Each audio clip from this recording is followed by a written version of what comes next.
والصلاة والسلام على سيد الأنبياء شمس الضحى بدر الدجى نور الهدى منبع الجود والعطاء أما بعد أعوذ بالله من الشيطان الرجيم بسم الله الرحمن الرحيم وعباد الرحمن الذين يمشون على الأرض هونا وإذا خاطبهم الجاهلون قالوا سلاما والذين يبيتون لربهم سجدا وقياما صدق الله العظيم وصدق رسوله النبي الكريم إن الله وملائكته يصلون على النبي يا أيها الذين آمنوا صلوا عليه وسلموا تسليما والصلاة والسلام عليك يا سيدي يا رسول الله وعلى آلك وأصحابك يا حبيب سارے حضرات روشنی پڑھیے الصلاة والسلام عليك يا سيدي وعلى آلك وأصحابك يا حبيب الله. تمام تعریفیں حمد و ثنا اللہ تعالیٰ جل شانہ کے لیے، درود و سلام نبی اکرم نور مجسم شفیع معظم آقا کل ختم رسول دانا سبل محمد مجتبی جناب حضرت محمد مصطفیٰ صلی اللہ تعالیٰ علیہ وسلم کی ذات والی صفات کے لیے حمد و ثنا کے بعد آستانہ عالیہ مکان شریف پر عرص مقدس کی خوبصورت تقریبات میں اور آپ حاضر ہیں. عالی مرتبت عالی جناب سلطانہ دودمانی چشتیہ حضرت صاحبزادہ خواجہ الشیخ الشاہ صاحبزادہ حامد عزیز صاحب قبلہ جلوہ فرمائیں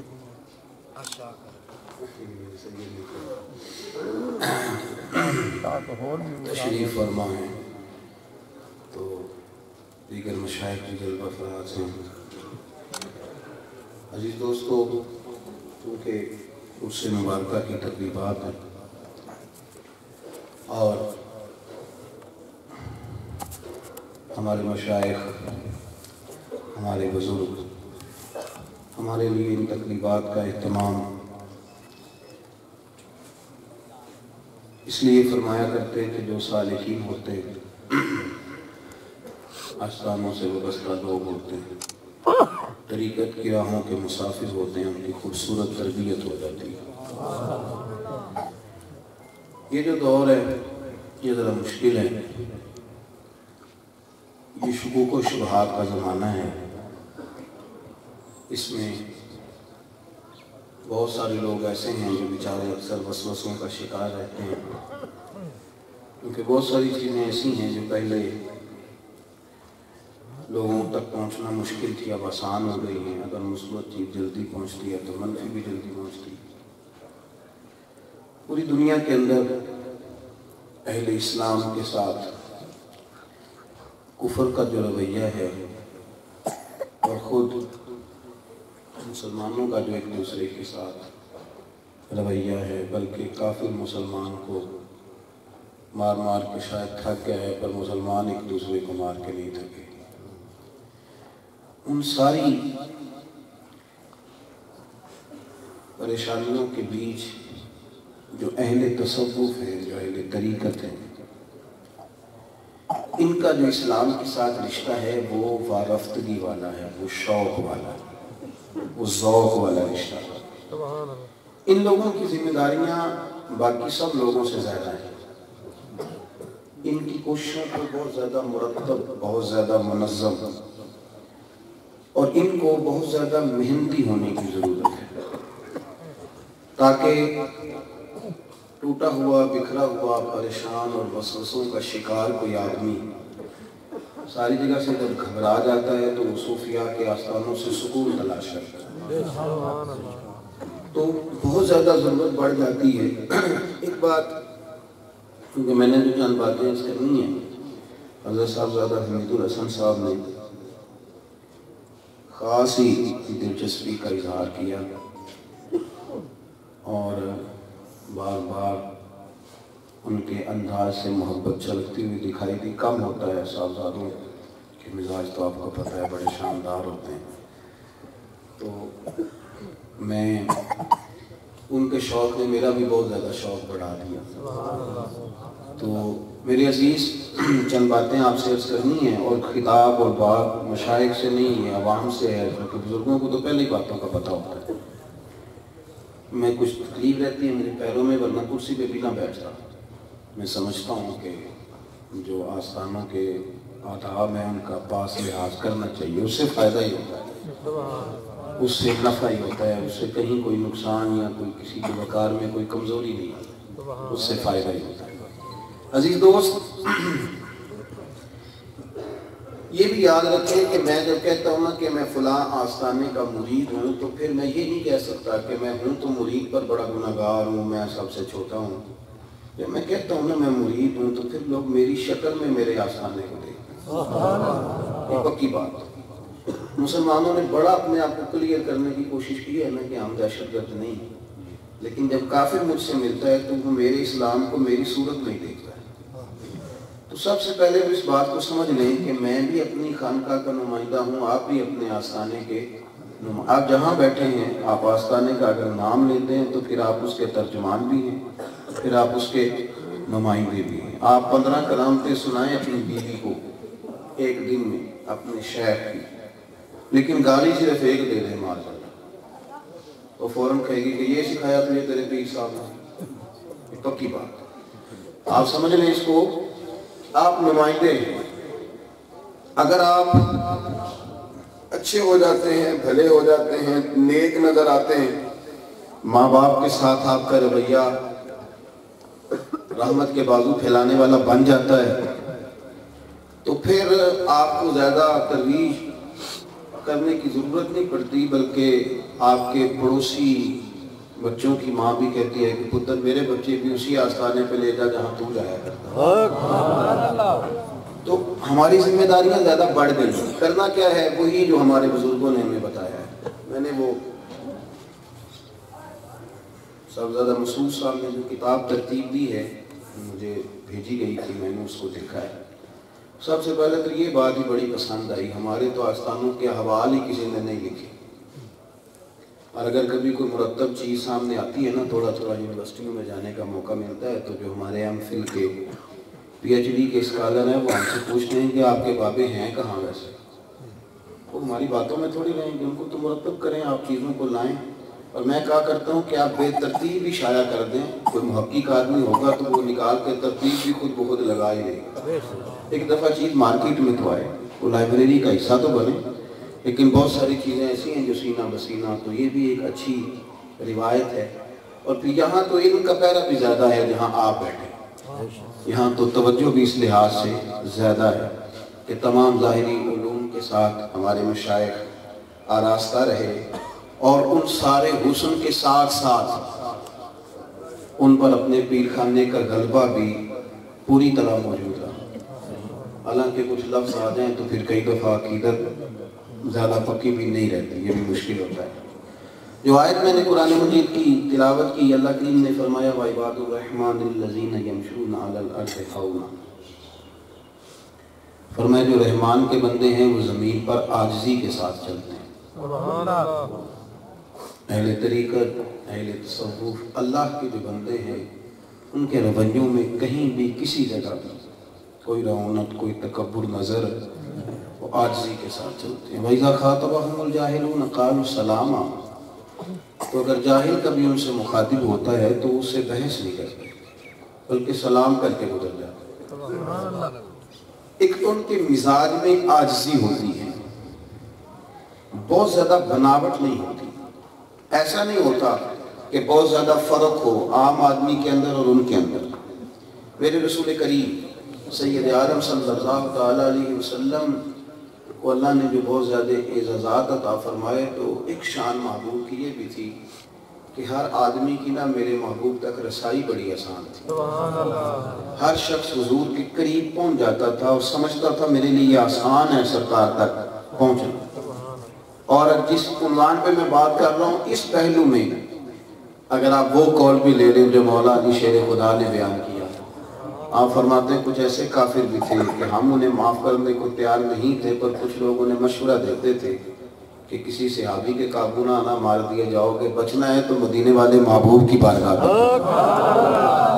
اعلیٰ حضرت بریلوی رحمۃ اللہ تعالیٰ علیہ فرماتے ہیں چور حاکم سے چھپا کرتے ہیں یا اس کے سوا، تیرے دامن میں چھپے چور انوکھا تیرا، تیرے ہی دامن میں چھپے چور انوکھا تیرا۔ محبوب کریم تک رسائی، یہ جو بہت زیادہ فرق آ جاتا ہے نا، اہل تصوف یہ کرتے تھے کہ وہ اس فرق کو مٹاتے تھے، وہ عاجزی کے ساتھ رہتے تھے، انکساری کے ساتھ۔ میں نے حضرت شیخ الاسلام رحمۃ اللہ علیہ کی زیارت نہیں کی، میں نے کچھ تصویریں دیکھی ہیں، تو میں نے تصویروں میں بھی دیکھا کہ لگتا تھا کہ ہر وقت حضرت صاحب کے ہاتھ میں کنگھی نہیں رہتی تھی، لگتا ہے مجھے کہ ہر وقت کنگھی ہاتھ میں، مجھے لگتا ہے کہ ان کا لباس بڑا سادہ ہوتا تھا، وہ صاحب حیثیت تھے، مالدار تھے، اور وہ جائیداد ان کی ذاتی تھی، لیکن ان کے لب و لہجے کے اندر، ان کے اٹھنے بیٹھنے کے اندر وہ جو سادگی تھی۔ یہ جو سادہ زندگی ہوتی ہے یہ آسان ہوتی ہے، اور ہوتی بھی اصل ہے، یہ اصل ہوتی ہے، اور جو میک اپ ہوتا ہے نا اوپر سے، وہ اصل نہیں ہوتا۔ بہت بڑے جبہ و دستار کے نیچے اگر کوئی چیز نظر نہ آئے تو اس کا کوئی فائدہ نہیں ہوتا۔ بخاری شریف میں بھی حدیث موجود ہے، اور قاضی اعجاز مالکی رحمۃ اللہ علیہ نے اپنے خوبصورت انداز میں اپنے طریقے سے بھی لکھی ہے۔ حضرت انس بن مالک رضی اللہ تعالیٰ عنہ فرماتے ہیں کہ ملک شام کا ایک شخص نبی کریم صلی اللہ تعالیٰ علیہ وسلم کی بارگاہ میں حاضر ہوا۔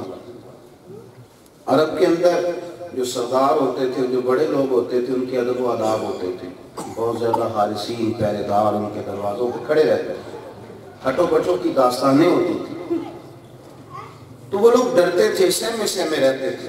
ابھی بھی آپ دیکھ لیں ہمارا جو بعض جگہوں پہ خانقاہی نظام ہے، اس میں جب مرید دیکھتا ہے کہ میرے پاس تو بیٹی بیانے کے لیے پیسے کوئی نہیں، اور پیر صاحب کی وہ 1.5 کروڑ کی پجارو دیکھتا ہے، تو کہیں نہ کہیں اس کے دل میں خدشات پیدا ہوتے ہیں۔ وہ سوچتا ہے کہ یہاں کیفیت کیا ہے اور میرے گھر میں کیا کیفیت ہے۔ تو اس فرق نے بھی بہت زیادہ چیزوں کو وسوسوں کے حوالے کر دیا۔ حضرت انس بن مالک رضی اللہ تعالیٰ عنہ فرماتے ہیں وہ شخص حاضر خدمت ہوا اور نبی کریم صلی اللہ علیہ وسلم کی بارگاہ میں حاضر ہوا، تو اس نے صحابہ کرام کو ادب کرتے دیکھا، ہاتھ باندھے ہوئے دیکھا، سانسوں کو روکے ہوئے دیکھا، پائے نظر ہوش میں آ یہ کوہ نبی ہے، آنکھوں سے بھی چلنا یہاں بے ادبی ہے، ادب کا عشق زیر آسماز عرش نازک تر۔ تو کہتے ہیں اس نے یہ آداب دیکھے تو وہ کانپنے لگا، اور جب وہ بات کرتا تو اس کے جملے ٹوٹتے بکھرتے، وہ کہنا کچھ چاہتا اور اس کی زبان سے کچھ اور نکلتا۔ پیارے حبیب کریم سید عالم علیہ السلام نے فرمایا ڈرتے کیوں ہو، پریشانی کیا ہے؟ تو وہ رو پڑا، عرض کرنے لگا محبوب میں مدینے کے سربراہ کے پاس آیا ہوں، ڈر لگ رہا ہے کوئی ایسی بات نہ نکل جائے کہ آپ ناراض ہو جائیں۔ حضرت انس بن مالک فرماتے ہیں بات کہاں کی تھی، چلی کہاں گئی، اس نے کیا کہا اور میرے کریم نے کیا جواب دیا؟ کہتے ہیں حضور تو رونے لگے، اتنا روئے کہ محبوب گھٹنوں کے بل زمین پر بیٹھ گئے اور فرمایا تو کسی سربراہ کے پاس نہیں آیا، تو کسی بادشاہ کے پاس نہیں آیا، تو اس بیٹے کے پاس آیا ہے جس کی ماں کھجور کے خشک ٹکڑے کھا کے بھی گزارا کر رہی ہے۔ تو اس بیٹے کے پاس ہے، گوشت کے خشک ٹکڑے رات کے پڑے ہوتے، میری اماں اس سے بھی گزارا کر لے۔ میرے عزیز نبی پاک علیہ السلام نے نا اس خاص فرق کو، قبیلہ بنو عراج کچھ لوگ تو انفرادی طور پہ مسلمان ہوئے، کچھ لوگ قبیلوں کے قبیلے آئے، وَرَأَيْتَ النَّاسَ يَدْخُلُونَ فِي دِينِ اللَّهِ أَفْوَاجًا، فوجوں کی فوجیں آئیں۔ قبیلہ بنو عراج ان قبیلوں میں سے ہے جو پورے کا پورا قبیلہ مسلمان ہوا۔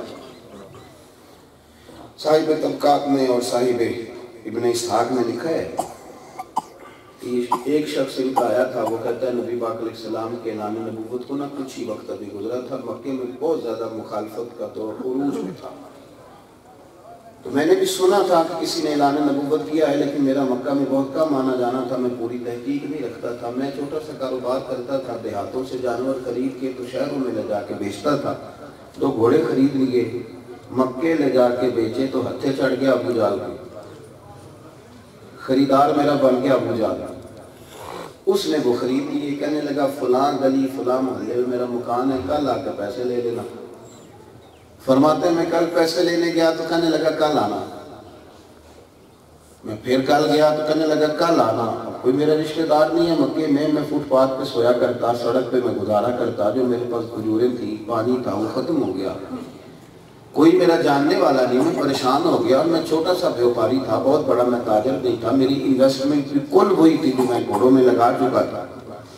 تیسرے دن جب میں اس کے گھر گیا تو میں نے جا کے کہا میاں میرے پیسے واپس کرو, میرا تو یہاں ہے بھی کوئی نہیں. ذرا دبا کے بات کی تو گنڈا آدمی تک کرنے لگا جاؤ دوڑ دو, جہاں سے ملتے ہیں وہاں سے لے لو, نہیں ہے میرے پاس, بھاگ جاؤ. اللہ, وہ شخص کہتا ہے میرے پیروں تلے زمین نکل گئی, یہ کیا بنے گا. میں نے دوبارہ منت کرنی چاہیے تو اس نے کہا جو کہہ دیا سو کہہ دیا, نکلو. کہتے میں واپس آیا, میں نے آ کر کے لوگوں سے پوچھا مکے کے سردار چودھری بڑے لوگ کہاں بیٹھتے ہیں. میں نے کہا وہ حرم مکہ کے ساتھ جو ٹولیاں لگائے بیٹھے ہیں وہ مکے کے بڑے بڑے سردار ہیں. میں گیا تو وہاں ابو سفیان بھی تھے, ابو لہب بھی تھا, عتبہ بھی تھا, عتیبہ بھی تھا, ابو بختری بھی تھا, اخنس بن شریح بھی تھا. میں نے جا کے کہا میں تمہارے مکے میں لٹ گیا ہوں, غریب آدمی ہوں, میرے ایک شخص نے پیسے دبا لیے, دیتا نہیں. عتبہ کہنے لگا نام لو, کون ہے وہ, بات کرو. یہ کیسے ہو گیا اتنے لوگوں کے ہوتے ہوئے تیرے کو پیسے دبا جائے. تو میں نے کہا اس کا نام ابو جہل ہے. کہتے ہیں سب کی گردنیں جھک گئی. کہنے لگے تو بہت بڑے گرو کے پاس سمجھ گیا, وہ تو گنڈا ہے. توبہ توبہ, یہ پیسے تو نہیں ملتے. کہتے ہیں جب گردنیں جھک گئی تو اب تو مجھے نہ دل میں بھی اندھیرا نظر آنے. یہ جب ڈوبتے ہیں نا تاجر تو خودکشیاں کرتے ہیں, اس لیے کہ جب راس المال کسی کا ڈوب جاتا ہے تو یہ بہت بڑی پریشانی ہوتی ہے. جو لوگ تجارت کے شعبے سے وابستہ ہیں اس کو سمجھتے ہیں. کہتے ہیں میں گھبرا گیا, اور پھر پردیس میں انشاءاللہ پردیسی کوئی بھی نہ تھی, کہ کاکھ جنہ تو پارے, کہتے اتنی تکلیف.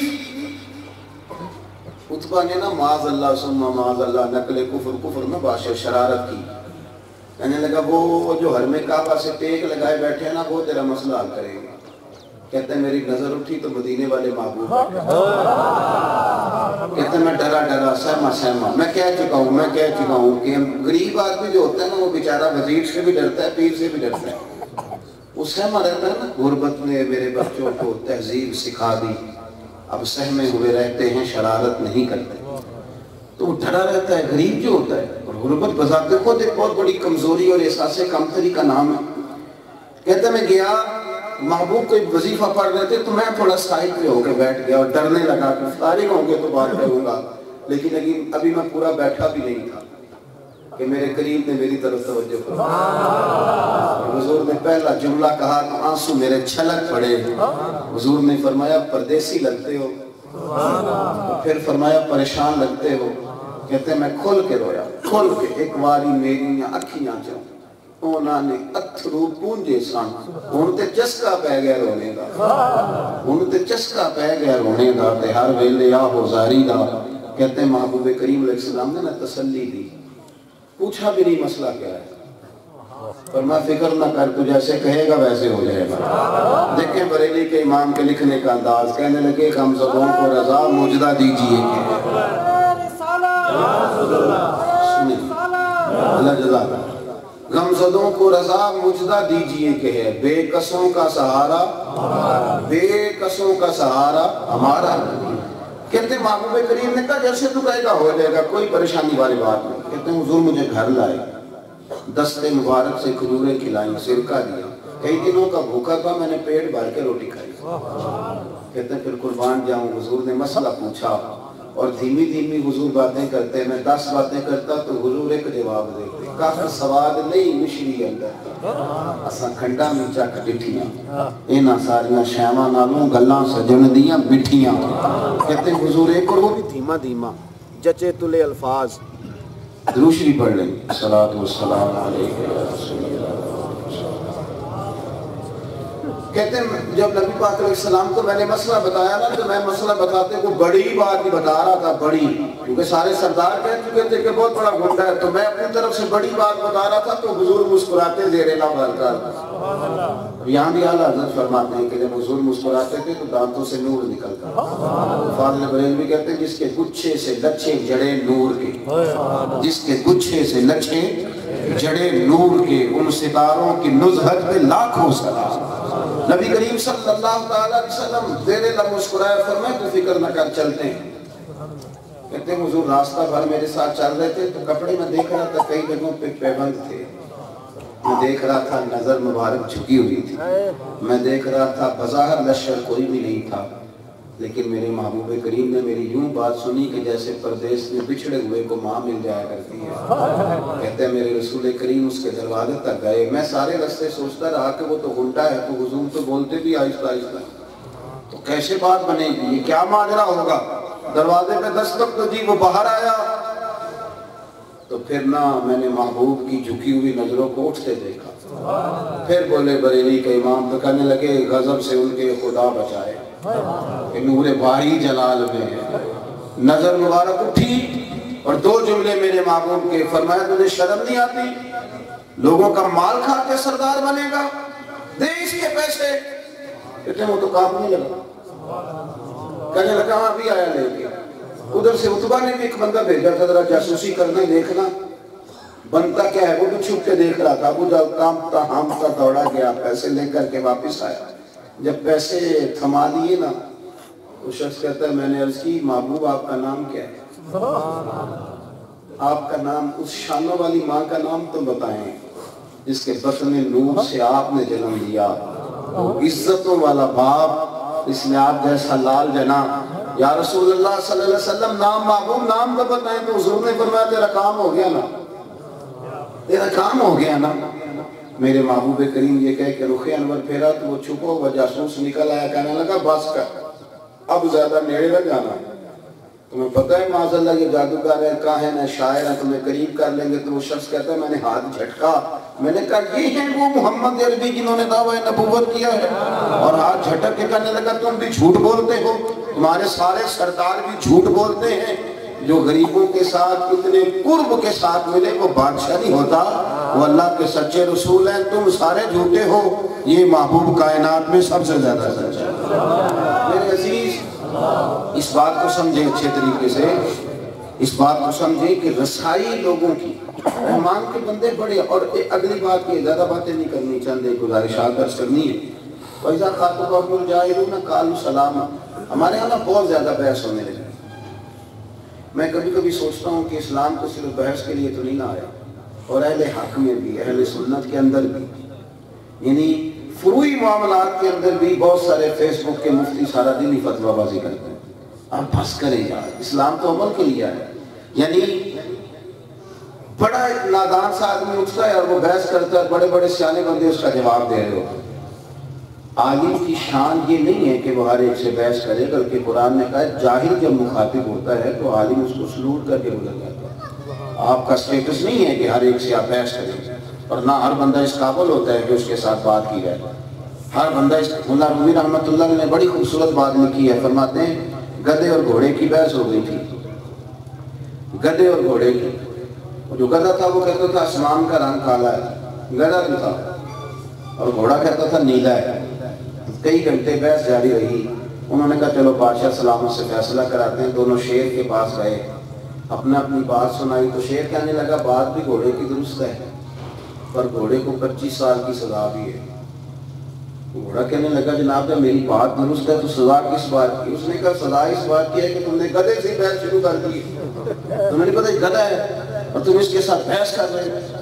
اب میں دیکھا ہے کہ ہمارے بڑے بڑے ہمارے بزرگوں کے بارے میں وہ شخص ایسے جملے بول رہا ہے, آپ اس کو بحث کے قابل سمجھ رہے ہیں, اس کو سلوٹ کر کے گزرے, یہ اس قابل ہی نہیں ہے اس سے بات کی جائے. اور اسلام کو بحث کی, وہ جن کی پیچھے ساری پشتیں میلاد مناتی آ رہی ہیں نا, وہ بھی ہر سال جا کے پوچھ لیتے ہیں جی میلاد جائے گا. تو میں کہتا ہوں تیری تو ساری نسلیں مناتی آ رہی ہیں, تجھے بھی ابھی مسئلہ ہے میلاد پہ. اب یہ نہ پوچھا کرو جائز ہے کہ ناجائز ہے, اب یہ پوچھا کرو کہ میلاد کی جھنڈیاں وضو کر کے لگانی چاہیے کہ بغیر وضو کے بھی لگ جائے. ہم تھوڑا آگے پڑھو, یکم محرم سے 10 محرم تک یہ بحث کرو گے کہ امام حسین کی نظر دیاز پکانی چاہیے کہ نہیں پکانی چاہیے. کتنی کو بحث ہوگی تھی؟ اللہ کے بندے بحث نہیں کرتے, کتنی کو بحث کرو گے؟ وہ تو سنتے اور عمل کرتے ہیں. امام حسین کی نیاز پکانی چاہیے کہ نہیں. اب میرے محبوب کی اہل بیت کا ذکر کرنے کے لیے بھی پہلے فتویٰ پوچھو گے, اب صحابہ کا نام لینے کے لیے بھی تمہیں دلیل کی ضرورت پڑے گی. اور میں تو کہتا ہوں جو زیادہ مفتیوں کے پاس سوال لے کے جاتے ہیں نا, یہ میری ذاتی رائے ہے, غلط بھی ہو سکتی ہے, میں کہتا ہوں جو زیادہ مفتیوں کے پاس جاتا ہے وہ گنجائش ڈھونڈنے جاتا ہے کہ چلو کوئی گنجائش کہیں سے، تو میری مرضی کی بات کہیں سے نکل ہی جائے، تو گنجائش ڈھونڈتے پھرتے ہیں۔ صاحب عمل کریں۔ فخر چشت حضرت خواجہ فخر جہاں دہلوی رحمت اللہ، خواجہ صاحب رحمت اللہ علیہ کو اللہ نے یہ اعزاز عطا فرمایا تھا کہ خواجہ صاحب کے سامنے جو شخص کھڑا ہوتا تھا نا، اسے بتانا نہیں پڑتا تھا میرے دل میں کیا ہے، وہ کھڑا ہوتا تو حضرت آپ بتا دیں، اے اللہ یہ بے اولاد ہے، اولاد کے لیے دعا کرا لیا، اور اس پر بھی دلیل ہے اتقوا فراست المومن فإنہ ینظر بنور اللہ۔ محبوب کریم نے فرمایا مومن کی فراست قلبی سے ڈرو، وہ تو اللہ کے نور سے دیکھ لیتا ہے۔ تو جب شہرت بہت زیادہ ہوئی تو یہ جو ہوتے ہیں نا سیاسی لوگ، ان کو بڑا پریشان کرتی ہے مشاہد کی شہرت، کہ پھر کوئی نہ کوئی دانہ دن کا پھینکتے ہیں لوگوں کے اندر، کچھ نہ کچھ خرابیاں کرنے کی کوشش کرتے ہیں۔ تو حضرت فخر جہاں دہلوی رحمت اللہ علیہ کی شہرت جب بہت زیادہ بڑھی تو بادشاہ نے ایک چال چلی، ایک طوائف کو تیار کیا، اسے کچھ پیسے دیے اور کہا کہ کوئی ایسا، اور لوگ تو بڑے فنکار ہیں نا، ایک شاعر نے کہا تھا کہ مخلوق تو فنکار ہے اس درجہ کے پل بھر میں، سنگے در کعبہ سے بھی اسنام تراشے، اور تم کون ہو کیا چیز ہے داغ کبابی، لوگوں نے تو مریم پہ بھی الزام تراشے، جو رہی مسجد میں ان پہ بھی الزام لگا گئے لوگ۔ حضرت فخر جہاں دہلوی رحمت اللہ تعالیٰ علیہ جمعے کے دن نیچے اتر رہے تھے جامع مسجد دلی کی سیڑھیاں، تو ہزاروں کا مجمع تھا، دائیں بائیں عقیدت مند دعا کرا رہے ہیں، نظر کرم کے متلاشی ہیں، تو ایک طوائف بنی سجری سمری، اور آپ کو پتہ ہے اب جب سے یہ ہمارے ہاتھ سوشل میڈیا لگا، میں تو بڑا ڈرتا ہوں کہ میری کہیں ساری قوم یہاں ایکٹر بن جائے گی یا صحافی بن جائے گی، وہی بات ہے۔ ہر آدمی کہتا ہے میرے پاس اندر کی خبر ہے، اب پتہ نہیں اس نے کہاں سے اندر کی خبر تلاش کی، وہ کہتا ہے میں تمہیں بتاتا ہوں تم چھوڑو، یہاں صحافی ہیں اور یہاں کچھ نہ کچھ اداکاری کر رہے ہیں، ایسے تھوڑی کام چلے گا۔ مسلمان اور پھر اہل محبت یہ تو بڑے سنجیدہ لوگ ہوتے ہیں۔ میرے بھائی حضرت فخر جہاں دہلوی رحمت اللہ علیہ جب آ رہے تھے تو وہ خاتون بھی سجی سمری اور اداکاری کرتے ہوئے پہنچ گئی، وہ آتی حضرت کے سامنے کھڑی ہوئی تو کہنے لگی جناب ناراض نہ ہونا، اس وقت آئی ہوں، وہ اصل میں رات کو آپ آئے تھے تو کھوٹے سکے ہی دے گئے، ابھی بازار گئی ہوں تو دکاندار نے لیے نہیں، تو مجبوری تھی تو ابھی آئی ہوں۔ کچے پکے مرید بھی ہوتے ہیں، کچھ سارے آپ کی طرف پکے تو نہیں نہ ہوتے، کچھ بیچ میں کچے پکے بھی ہوتے ہیں، وہ جو کچے پکے ہوتے ہیں وہ مد نظر کا شکار ہو گئے کہ پتہ نہیں بابا رات کو کہاں ہوتا ہے۔ یہ بہت بڑی بدگمانی تو ویسے بھی بڑی قریب ہوتی ہے نا جی۔ میں اکثر کہتا ہوں کہ جس نے آ کے اپنوں سے وضاحت مانگی وہ اپنا تھا ہی نہیں، تو نے اپنوں سے وضاحت مانگ لی، تو نے کچہری لگا لی، تو نے دلیل پوچھی، حد ہو گئی ہے یار بات، تو اپنا تھا، تجھے بھی دلیل پوچھنے کی ضرورت پڑی، کمال ہو گئی بات۔ وہ خواجہ غلام فرید کہنے لگے تن تندور تے ہڈاں دا بالن اسا ہاواں نال تپایا، کپ کپ مکیاں پیڑے کیتے، عشق پلے تھن لایا، تن دا سالن تے من دی ہانڈی، اتو لون صبر دا پایا، غلام فریدہ بے میں ساری تیری، تین وجہ یقین نہیں آیا۔ وہ فرماتے ہیں بس دائیں بائیں تو کبھی دیکھا ہی نہیں، کل کائنات ہی اس کے حوالے کر دی، سارا کچھ ہی اسی کا۔ تو کچھ ہوتے ہیں کچے پکے، وہ مدد جذر شروع ہو گیا، بابا رات کو کہاں ہوتا ہے، ایک دوسرے کے چہرے دیکھنے لگے اور اندر ہی اندر سوال جواب اپنے آپ سے کرنے لگے، تو کہنے لگے جی آپ کھوٹے سکے دے گئے، تو وہ مجھے، تو پھر اس طرح کی اداکاری کرتی ہے، کہتی ہے وہ کمر میں درد تھی اس کا کیا حال ہے۔ تو جو سچے بندے ہوتے ہیں نا، سارا مصر جو مرضی کہے، پر جناب یوسف کو تو پتہ ہے نا میں سچا ہوں، سچے بندے ڈرا بھی کرتے ہیں، ان کو تو پتہ ہے نا میں سچا ہوں، اور یہ بھی ایک نہ ایک دن مان لیں گے کہ یوسف سچے ہیں۔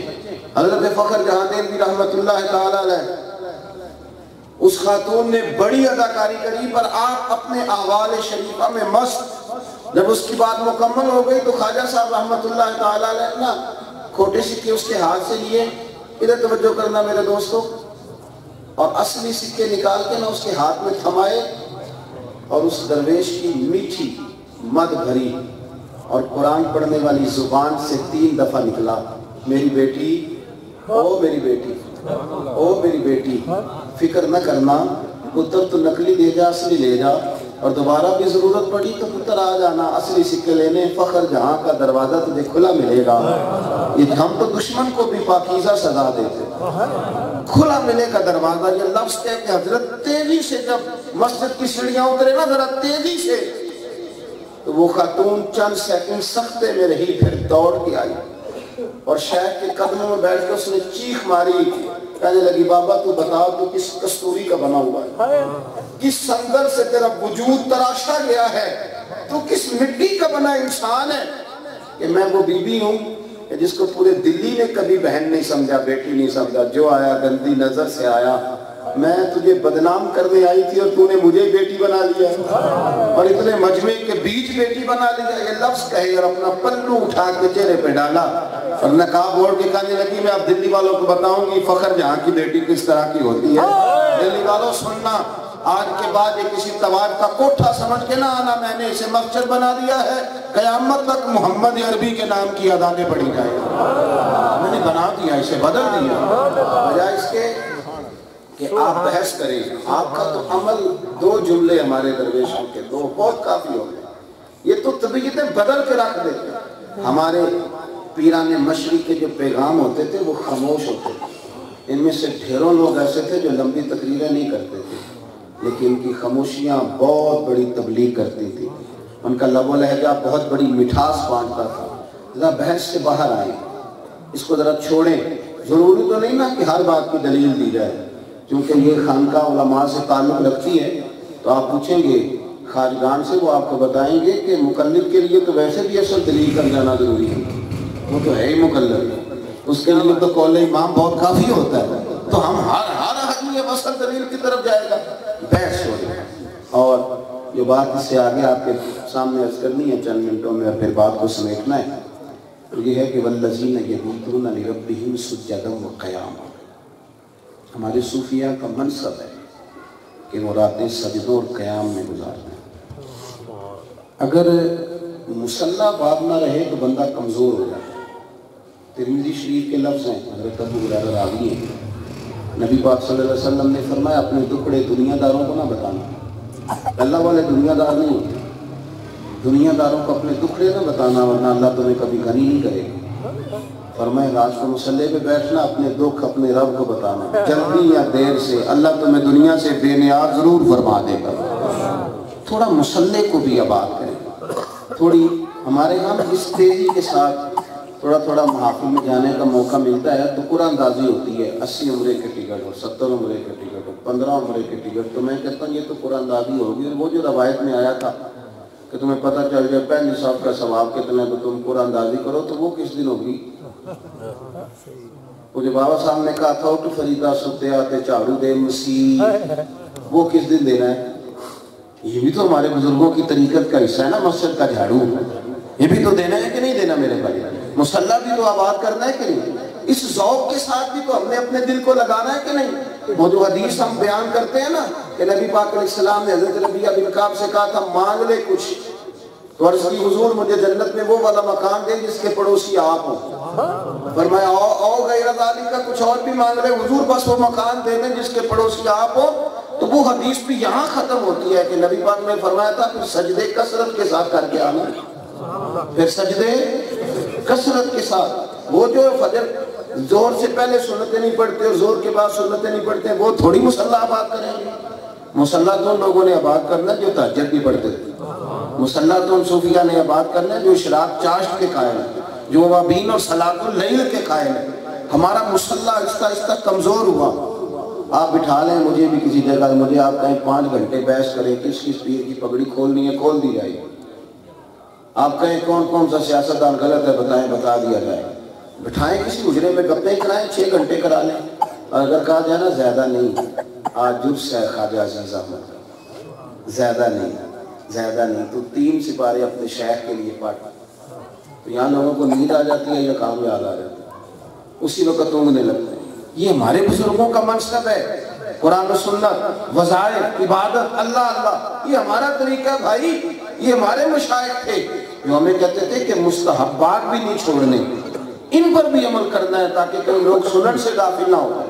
اپنی عبادات کی طرف خاص توجہ دی جائے۔ اپنے خاص حضرت ربیع رضی اللہ تعالیٰ عنہ ایک تابعی ہیں، تو وہ کہتے ہیں میرے دل میں شوق پیدا ہوا میں خواجہ ویس کرنی سے ملا، کہتے بڑا ڈھونڈا، کئی مہینوں کی مسافت کے بعد مجھے مل گئے، فرات کے کنارے وضو کیا فجر سے پہلے، اور پھر انہوں نے جا کے مسجد میں فجر کی نماز پڑھی اور نماز فجر کے بعد قرآن شریف کی تلاوت شروع کی۔ فرماتے ہیں پھر انہوں نے اشراق کے نفل پڑھے اور پھر وہ اذکار میں مشغول ہوئے۔ زوال کا وقت شروع ہوا تو انہوں نے جھاڑو دینا شروع کیا، زور گزری تو وہ اثر تک نماز پڑھتے رہے، اثر گزری تو عبادت میں، وظائف میں، اللہ اللہ میں مشغول ہو گئے، مغرب کے بعد بھی نماز، عشاء کے بعد انسان کے تھک گئے۔ جب غلبہ ہوا نا، ایک دفعہ اونگ آئی تو میں بیٹھا تھا کہ حضرت فارغ ہوں گے تو ملوں گا، کہتے جب اونگ آئی تو حضرت دوبارہ آنکھ کھلی تو رو پڑے، کہنے لگے اللہ میں نے تو ابھی کچھ بھی نہیں کیا، مجھے غافل تو نہ کر، ابھی راتی ساری کر کر زاری نیند اکھاں تھی توندے، فجر اوہی گناہگار کہاں من سب تو نیوے ہوندے۔ کہا اے اللہ مجھے غافل تو نہ کر، اور اے اللہ مہربانی فرما جب تک موجود رکھنا، غافل نہ کرنا، مجھے ذاکر رکھنا۔ کہتے ہیں میرے ساتھ جو شخص تھا نا، میں نے اسے کہا چلو چلیں، تو وہ کہنے لگا ملنا نہیں، میں نے کہا جو میں لینے آیا تھا وہ مجھے مل گیا، جو میں حاصل کرنے آیا تھا وہ مجھے۔ حضرت شیخ شہاب الدین سہروردی رحمت اللہ علیہ کئی گھنٹوں لوگ انتظار کرتے رہتے، حضرت نفل پڑھتے رہتے، تو ان کے معاصرین میں سے ایک شخص نے ان سے کہا کہ لوگ آئے ہوتے ہیں تو آپ نوافل میں بیٹھے رہتے ہیں، تو بڑا ہی شاندار جملہ ہے۔ آپ فرمانے لگے میاں سنو، میں اللہ رسول سے نا ان کے لیے خیرات لینے جاتا ہوں، لے کے آؤں گا نہیں تو انہیں دوں گا کیا؟ مصلح آباد رہے گا تو ان کو کچھ دوں گا نا، میں کچھ لینے جاتا ہوں تاکہ میں ان کو دے سکوں، اور اگر میں کچھ لوں گا انہیں کے پاس بیٹھا رہوں گا تو پھر یہ جو دعائیں مجھ سے مستجاب کرانے آتے ہیں وہ کیسے قبول ہوگی؟ بات سمیٹنے لگا ہوں۔ صلاح الدین ایوبی جب اس نے حملہ کیا نا، صلیبی جنگیں ہو رہی تھیں، تو عیسائی بڑی پاور کے ساتھ آئے، دعا فرمائے اللہ مسلمانوں کی مدد فرمائے۔ رات پھر بم گرا ہے بغداد پہ، رات پھر بم گرا، اور ہماری تو سوچیں بڑی سختی ہو گئی ہیں، ہم سمجھتے ہیں کہ میں یہاں بیٹھ کے اذان پڑھوں گا تو تھوڑی لوگوں تک آواز جائے گی، اذان پڑھنا ڈیوٹی ہے، آواز پہنچانا ہماری ڈیوٹی نہیں ہے، لیکن ہمارا شعور ہی بڑا چھوٹا ہو گیا، مفاد ہی بڑا چھوٹا ہے، چھوٹی سی اپنے بال بچوں کی کہانی اور اسی کے اندر زندگی بتا دیں گے۔ دین نبی دا وانگ یتیمہ روے تے کرلاوے، تے آکھے کتھوں لبا عمر بہادر جڑا مینوں سینے لاوے۔ میرے عزیز تھوڑا سا نا وسعت کے ساتھ عالمی حالات پر نظر رکھنے کی ضرورت، اور یہ ہمارے صوفیاء کا، ہمارے بزرگوں کا طریقہ تھا۔ حضرت مجدد الفسانی، میں نا تھوڑے دن پہلے شہاب الدین غوری کی قبر پہ گیا تھا، یہ صحابے کے پاس ہے، تو ان کی قبر پہ لکھا ہے منظور نظر خواجہ معین الدین اجمیری، وہ بھی حضرت اجمیر کے منظور نظر ہے، لیکن آخری شعر جو لکھا ہے نا ان کی قبر پہ، وہ میں تو رو پڑا، اس پہ آخری شعر لکھا ہے کہ اپنے بھی جس کو بھول گئے تھوڑی دیر میں، وہ مرد مجاہد دفن ہے اس مٹی کے ڈھیر، مرد مجاہد دفن ہے۔ تو تھوڑا تھوڑا دیکھیں ہمارے، اور یہ شہاب الدین غوری کہتے ہیں مجھے خواجہ اجمیری خواب میں ملے تھے کہ تو حملہ کر، میری بات ہو گئی ہے، رب کریم تیری مدد فرمائے گا۔ کہتے ہیں میں تو ان کے کہنے پہ آیا، تو یہ بھی تو ہمارا ہی منصب ہے نا اگر ہم اس پر توجہ کریں۔ صلاح الدین ایوبی بڑا رو رہے، اور صلاح الدین ایوبی میں بڑی ذمہ داری سے کہہ رہا ہوں، بڑی ذمہ داری، صلاح الدین ایوبی باقاعدہ طالب علم ہے حضور غوث اعظم کے مدرسے کا، 70,000 کی فوج جو اس کے ساتھ تھی وہ ساری غوث اعظم کے مریدوں پر مشتمل تھی۔ وہ آدمی کیسے جہاد کرے گا جس کو تو یہ تو جان تو وہ دیتا ہے جو جان سے زیادہ پیار کرتا ہے۔ ہاں جان دے دی بعد آئے دیدار پر، اعلیٰ حضرت کہتے ہیں ہم نے تو جان دے دی خالی بعد آئے دیدار پر، نقد اپنا دام ہو ہی جائے گا اور دل کو بھی آرام ہو ہی جائے گا۔ بہرحال جو عنوان نہیں بات سمیٹنی ہے، صلاح الدین ایوبی بڑے پریشان تھے، ایک بزرگ سے ملاقات ہوئی تو کہا کیوں پریشان؟ کہنے لگے عیسائیوں کے پاس اسلحہ پہلے بھی بڑا زیادہ تھا، اور اب 2 بحری بیڑے اور آ رہے ہیں ان کے اسلحے سے بھرے ہوئے دریا سے، تو میں پریشان ہوں کہ اتنا اسلحہ اور آئے گا تو ہم تو نہتے ہیں، اسلحہ ہی کوئی نہیں۔ تو بزرگ کہنے لگے تو بھی آج اللہ کی بارگاہ میں دعا کرنا اور میں بھی دعا کروں گا اللہ مدد کرے۔ وہ بابا جی کہتے ہیں میں آدھی رات کو مسجد میں آیا تو صلاح الدین نا اتنا رو رہے تھے کہ ان کی چیخوں کی آواز باہر سنائی دیتی تھی، تڑپ رہے تھے۔ کہتے ہیں میں واپس لوٹ گیا، میں نے کہا میں کہیں اور جا کے دعا کرتا ہوں، اس کو تنہائی میسر ہے تو اچھی ہے۔ کہتے ہیں فجر کے بعد ملاقات ہوئی تو بڑا خوش تھا، میں نے کہا کیا ہوا؟ کہنے لگا حضور وہ دونوں بحری بیڑے نا دریا میں غرق ہو گئے۔ وہ آ ہی نہیں سکے، ابھی خبر ملی ہے۔ تو بزرگ کہنے لگے صلاح الدین وہ دریا میں غرق نہیں ہوئے، تیرے آنسوؤں میں غرق ہو، جو تو نے اللہ کی بارگاہ میں عرض کیا نا وہ تیرے آنسوؤں میں۔ آپ دیکھیں کہ کافر بدر کے دن صفے سیدھی کراتے رہے اور میرے محبوب سجدے میں گرے اور حضور نے سجدے میں جا جا کے اللہ کو منایا۔ اور جناب صدیق اکبر کہتے ہیں فجر تک حضور روئے، اللہ یہ 313 یہ بھی اگر چلے گئے تو کون صبح قیامت تک تیری عبادت کرے گا، مہربانی فرما۔ یہ منایا جاتا تھا والذین یبیتون لربہم سجدا وقیاما۔ دوستو پہلی بات تو یہ کہ آپ کی عاجزی، آپ کی انکساری، آپ کی لوگوں تک آسانی سے رسائی آپ کے آستانوں کو مضبوط کرے۔ پھر آپ اکیلے نہیں آیا کریں گے، آپ کے ساتھ لشکر آیا کریں۔ دوسری بات یہ عرض کی کہ بحث چھوڑ دیں، عمل کریں۔ دلائل بڑے ہو گئے، اب عمل کا بھی تو رستہ شروع کرنا ہے نا، اور جاہل سے تو بالکل بحث نہ کریں۔ فضول آدمی سے تو یہ کہہ کے جان چھڑائیں کہ تیرا میرا سٹیٹس ہی ایک نہیں، تیرے ساتھ کیسے بات کروں۔ تیسری بات یہ عرض کی اگر ہماری عبادات ٹھیک ہو جائیں، اگر ہمارے وہ وظائف، اب تو بہت سارے بد عقیدہ ہیں جنہوں نے طریقت کا کام شروع کیا ہے، ہمارے بزرگوں کے وظائف لے کے وہ پابندیاں کرا رہے ہیں، انہوں نے مراقبے ہاؤس بنائے ہیں، بڑا کچھ کیا، تو ہمیں جو کچھ پڑھنے کو دیا جاتا ہے تو آپ کیا سمجھتے ہیں کہ یہ تو رسم ہے؟ ہمارے مشائخ نے جو ہمیں پڑھنے کو دیا تو بڑی جد و جہد کے بعد وہ وظائف جو تھے وہ انہوں نے ہم تک پہنچائے، یہ تو بہت بڑی روایت۔ اللہ اللہ کریں، دعا کرتا ہوں کہ یہ بڑا خوبصورت نور آستانہ ہے، علم و عمل کا یہاں سے فیضان ہے، اور بے شمار سینے ایسے تھے جو بنجر تھے، اور اس جگہ پہ آ کے اگر یہ جگہ بڑی سادی تھی لیکن ان کے سینوں میں بڑی زبردست آبیاری کی گئی۔ سدائی بہار روے اس کے کدے خزانہ آوے، ہوون فیض ہزارہ تائیں تے ہر بھکھا پھل کھاوے۔ آخر دعوانا